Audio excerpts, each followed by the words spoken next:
Champion back bend, first asana, namaskaram, 3 asanas, Purna Bhujangasana, turn,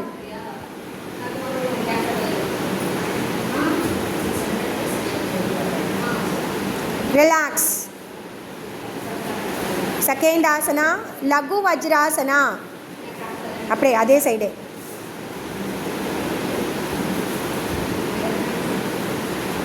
பொறுமையாக இடுப்பை நல்லா lift பண்ணுடா, ஒரு காலாக பிடிக்கணும். நல்லா லிஃப்ட் பண்ணிவிட்டு ஒரு காலாக அப்படி தலையை நல்லா கீழே வை, முட்டியை நல்லா கீழே வச்சு அழுத்து,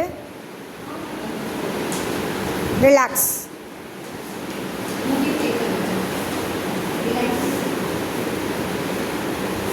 சக்கராசனம், சக்கராசனம் படுத்துட்டு ஸ்லீப்பிங் சக்கராசனா.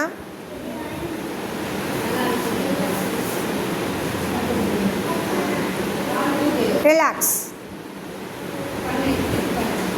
நமஸ்காரம்.